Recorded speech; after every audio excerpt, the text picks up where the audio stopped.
Parshas Pinchas, a story for Shabbos.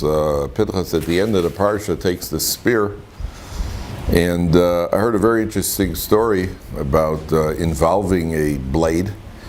In the Holocaust, there was a man who was, part of his job was to work with fixing something, I don't remember exactly what it was. He got a piece of metal embedded in his finger, in his thumb.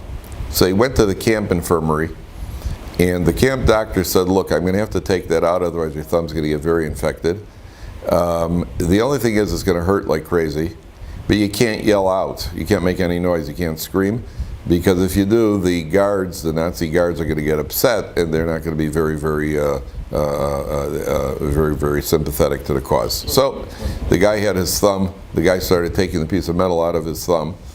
And at a certain point, it was absolutely excruciating, and he yelled out in pain. The man yelled out in pain. The Nazi guard came in, and he took his rifle and had a bayonet on the end, and he bayoneted the guy right in the thigh, and he stuck his rifle into his thigh, and then he dragged him around the room on the edge of this rifle, and his thigh got infected, badly infected. There was even a question of danger of amputation.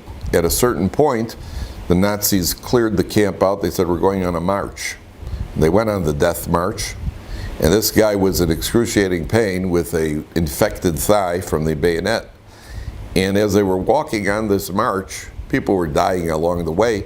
This guy, at a certain point, he couldn't walk anymore, and not even intentionally, he just collapsed because of the pain in his thigh, and he fell into some bushes. And it turned out none of the guards saw him fall into the bushes. Most of the people on this march ended up dying. This guy, because he was hidden, managed to eventually make it out to the partisans in the forest. He survived the war, and his thigh healed. And I was told this story by his grandson. His grandson told me this story. So, sometimes people look at the Holocaust and say, well, how could it have happened? The truth is that from the Holocaust, we should take inspiration by seeing the people who survived and the blatant Yad Hashem that we see for the individuals, the Hashgacha Pratis for the individuals who made it through, not those who didn't.